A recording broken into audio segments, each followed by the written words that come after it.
Muy buen día, mi nombre es Israel Suárez, bienvenidos a su canal Apologética Netzarita. En videos pasados hablamos acerca de si el cristiano es realmente parte del pueblo de Dios, como también hablamos acerca de que si los judíos del siglo I y el que se dice judío actualmente es parte del pueblo de Dios. Ya salimos de esos bloques de temas para pasar a otros. El día de hoy vamos a hablar un poco acerca del paganismo que existe en el judaísmo rabínico. Para poder entrar en materia sobre este tema, debemos comprender que cerca del tiempo o la época en la que el imperio de Babilonia se llevó cautivo a la casa de Judá por 70 años y que después regresan, fue en esa época, en esos 70 años, cuando los judíos, estando en Babilonia, empezaron a adoptar ciertas creencias que tienen que ver con lo que es el misticismo, con lo que es el cabalismo, con todo ese tipo de cosas mistéricas que las fueron añadiendo a lo que es la fe, y así de esa manera empezó a crear lo que es el actual judaísmo. Es simplemente empezar a meterle metáforas o meterle metafísica a una fe. Es como, por ejemplo, hay cristianos que sí se meten mucho en rollos de metafísica. Bueno, es lo mismo, pero en el judaísmo. Pues para cuando llega Yeshua en el siglo I, ya habían pasado cerca de 3 siglos, cuando el judaísmo había metido mucho misticismo y cabalismo a la fe. Solamente que todavía no existía, por ejemplo, lo que hoy conocemos como libros de Kabbalah. Pero sí había prácticas de origen pagano que metieron a la fe y que, dando como resultado, viene el judaísmo. Ahora, lo que es el actual Talmud, que nosotros podemos visualizar escrito, en tiempo de Yeshua sí existía, pero no de manera escrita, sino de manera oral. También hay que comprender que existen 2 Talmud, el Talmud babilónico y el Talmud de Jerusalén. El que sí está muy extraño porque habla de cosas mistéricas, metafísica, cabalismo, es el Talmud babilónico. El de Jerusalén tiene más que nada comentarios rabínicos acerca de la Torá, que desde luego son interpretaciones desviadas de la fe. Pero el día de hoy vamos a hablar un poco acerca de ese paganismo que existe en el judaísmo que viene desde los tiempos del imperio babilonio. Algo muy usual es la repetición de mantras. Un mantra se define como una expresión de sílabas, palabras y oraciones habladas en forma de repetición continua, en la creencia de que esta acción libera poderes espirituales, aparentemente. La fuente de los mantras fue el hinduismo y se creó originalmente en el idioma sánscrito. Hoy en día, muchas religiones tienen elementos de mantras que se usan como parte de las oraciones regulares. El judaísmo rabínico está lleno de mantras, especialmente se utilizan como amuletos de buena suerte. Por ejemplo, para encontrar algo que se ha perdido se puede cantar el nombre de Rabí Meir 3 veces. Uno podría cantar ciertos versos preescritos de los salmos para escapar de cualquier problema, diciendo versos que comienzan y terminan con la letra Nun. Proporciona protección contra el mal de ojo y lengua mentirosa, incluso brujería, gritando amén. Desde lo alto de tus pulmones te llevará al cielo. De hecho, la investigación sobre la oración bíblica en comparación con la oración rabínica sugiere que orar fuera del Sidur está más cerca que cantar mantras que de la oración que se encuentra en el Tanaj. El Sidur fue compuesto por sabios, comenzando en el siglo II y finalizando hacia el final del primer milenio. En constante con la naturaleza personal y espontánea de la oración bíblica, el estilo rabínico de la oración tiene un texto fijo para cada evento. Además, la oración del Sidur, desde hacerse un lugar en específico es en momentos particulares, como por ejemplo en la mañana, al mediodía y en la noche, y con cierto tipo de personas y no con otras, todos determinados por los rabinos. De hecho, los rabinos han decretado cuándo orar, cómo orar, dónde orar, incluso con quién orar. Pero esto es en completo contraste. La oración bíblica es individual, nunca repetitiva y nunca está restringida a un solo lugar o con nadie. Otra de las cosas que actualmente se ven en el judaísmo rabínico es la creencia en la astrología y la suerte. La dependencia de la astrología y su adoración tipifica las costumbres de muchos paganos, como los babilonios en Mesopotamia y los antiguos egipcios. Los lazos entre los sabios en Israel y los gentiles los llevaron a creer en la astrología, la brujería y otras supersticiones, que son completamente ajenas a la Biblia. Aunque sus fuentes se encuentran en la religión babilónica, la creencia en la astrología se vio favorecida en amplios círculos rabínicos en el periodo del Segundo Templo. De hecho, muchos rabinos demostraron un amplio conocimiento de la doctrina de la astrología a pesar de su asociación con las creencias paganas. Algunos de los sabios incluso se consideraban expertos en el campo, es decir, en el tema de la astrología. Un ejemplo de esto se puede ver en las palabras de Rab Papa, quien aconsejó no ir a la corte contra los gentiles en ciertos meses hebreos, debido a la mala suerte. En otro lugar, en el Talmud, da un pronóstico astrológico del futuro de un hombre según su fecha específica de nacimiento. Por otra parte, la investigación arqueológica ha encontrado figuras del zodiaco en mosaicos en los pisos de ciertas sinagogas que datan de los tiempos de la Mishnah. De hecho, la literatura rabínica antigua revela una actitud bastante positiva de algunos sabios hacia el zodiaco. No solo que no protestaron contra este fenómeno, algunos incluso fomentaron la colocación del zodiaco en las sinagogas. Otro elemento importante que a considerar que viene del paganismo y que se encuentra en el judaísmo rabínico es la mezuzá, ya que es como un amuleto de la buena suerte. Por ejemplo, el mandato de adjuntar una mezuzá a la puerta, como manifiesta la tradición rabínica, nunca se menciona explícitamente en la Torá. El significado bíblico de la frase mezuzá simplemente se refiere a la entrada de la puerta que marca la entrada de una casa o una habitación.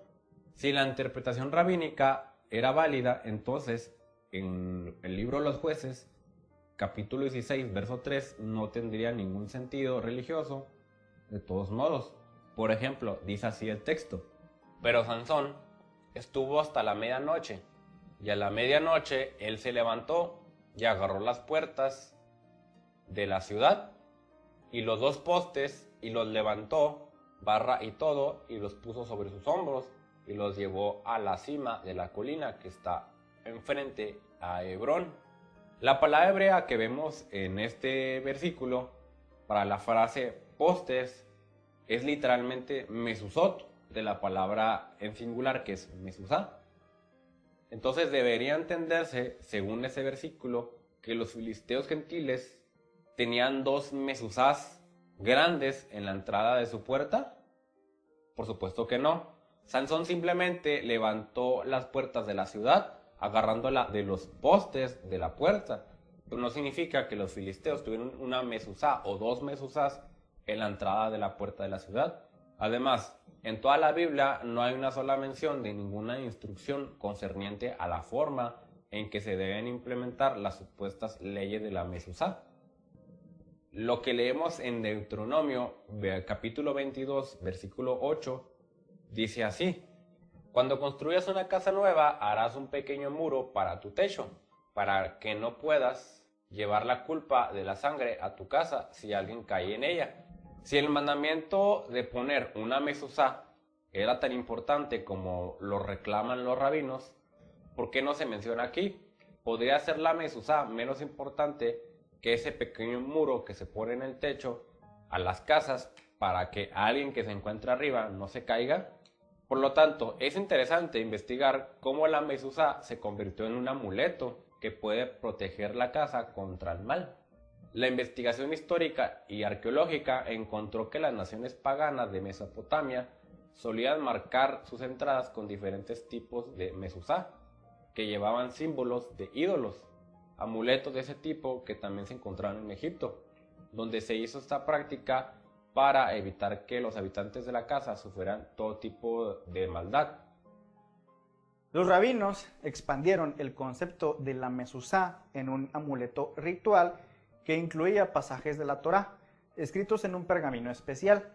Además, determinaron quién necesita una mezuzá que debería escribirse en la mezuzá, cómo debía escribirse exactamente, dónde colocar la mezuzá, cómo colgarla, cómo mantenerla.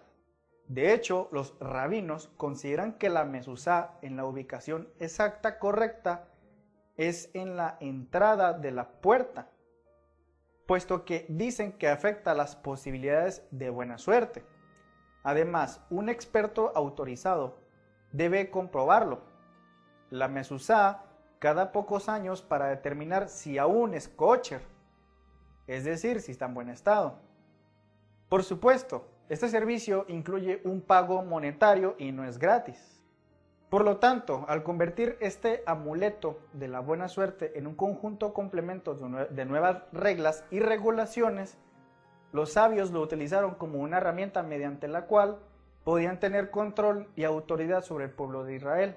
Curiosamente, algunos rabinos de hoy admiten que esta práctica no es otra cosa más que la herencia de un antiguo ritual pagano, una forma de amuleto que se originó en una práctica pagana. Otro de los amuletos que utiliza el judaísmo es el uso de tefilín como un amuleto. Los eruditos bíblicos e incluso algunos de los comentaristas rabínicos más prominentes están de acuerdo en que Deuteronomio 6:8 no tiene nada que ver con los tefilín, es decir, las filacterias, y solo debe entenderse simbólicamente. La investigación bíblica indica que hasta el final de la era del Segundo Templo, Deuteronomio 6:8 se percibía solo de manera alegórica y simbólica. Es un hecho que una investigación hebrea detallada del hebreo en Éxodo 13, versos 9 y 6, revela un paralelismo fascinante entre la frase sicarón y la frase totafot. Éxodo 13:9 dice lo siguiente: y será para ti como una señal en tu mano y como un memorial entre tus ojos.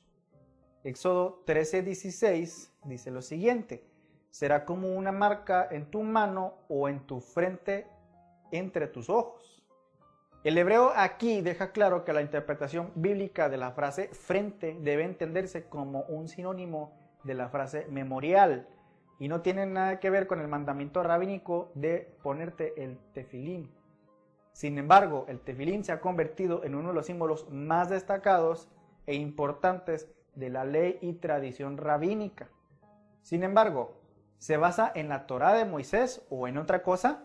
Hay pruebas sólidas de que la práctica de ponerse ciertas variaciones de tefilín era común entre los judíos, mucho antes de la era de los fariseos. De hecho, los amuletos similares a los tefilín se adoptaron comúnmente en culturas antiguas de adoradores de ídolos, especialmente en el área del Mediterráneo. Los tefilín fueron percibidos como símbolos figurativos mágicos, y el uso de tales amuletos unidos a la cabeza o los brazos fue practicado en el mundo antiguo por los paganos mucho antes del primer siglo. Por otra parte, los escritos sagrados adjuntos al cuerpo y retratados como amuletos fueron utilizados por varios pueblos paganos. Por ejemplo, un amuleto que parece tefilín fue descubierto en Mesopotamia. Este amuleto en particular tenía una breve inscripción dedicada a un ídolo antiguo. De hecho, otras religiones antiguas también solían insertar escritos sagrados en amuletos y conectarlos al cuerpo, al igual que los tefilín. Hacia el final del segundo periodo del templo, la admiración de los tefilín entre el pueblo judío ya estaba muy extendida, y hay testimonios en la literatura rabínica de que los sabios creían en el poder místico del tefilín, como un amuleto de la buena suerte, utilizado para proteger y protección contra el mal de ojo y otro tipo de malas fortunas. En el Talmud vemos que los tefilín y los amuletos están estrechamente relacionados. Tefilín y los amuletos se mencionan a menudo juntos, como sinónimo de expresión, y la adoración del tefilín como amuletos de la buena suerte en realidad se hizo más popular durante el periodo talmúdico. Los sabios han considerado a los tefilín como amuletos del poder divino que podría proteger a los hombres. Su forma, finales, según lo determinan los rabinos, se toman claramente del antiguo Egipto, donde una figura de una serpiente sagrada estaba atada a la cabeza como un amuleto de la buena suerte, y eso se parece al tefilín tradicional. Desde entonces, la práctica de usar el tefilín se ha vuelto más importante, y los rabinos lo han transformado en una práctica vinculante que se acompaña de la Torá o de los demás mandamientos. Otra práctica común en las raíces paganas en el judaísmo talmúdico es el de la postración sobre las tumbas de los santos. El origen de este ritual, que rodea a las tumbas sagradas y consiste en adorar a los muertos, está profundamente arraigado en las costumbres de los antiguos pueblos paganos. De hecho, la práctica de postración en las tumbas de los santos estaba muy extendida en las llamadas sectas cristianas antes de que fuera adoptada por los rabinos. Estas prácticas generalmente incluían rituales donde las velas se lanzaban al fuego como símbolos de sus supersticiones de creencias. Es decir, lo que nosotros conocemos en el catolicismo como el santoral o la oración a los santos es también una práctica muy común en el judaísmo rabínico, donde los sabios dicen que cuando un rabino muere, si fue un gran rabino o un jajam, es decir, un sabio, lo que puede hacerse es de que después se le ora a ese rabino para que a través de sus méritos uno pueda encontrar buena suerte o pueda encontrar el favor de Dios, es decir, del Eterno, a nuestro favor. Entonces vemos que tanto el cristianismo católico como el judaísmo talmúdico se parecen mucho en esto, entonces no hay ninguna diferencia. Estas costumbres también fueron adoptadas por los sabios y están registradas en el Talmud, como lo vemos en las citas que dejamos aquí abajo.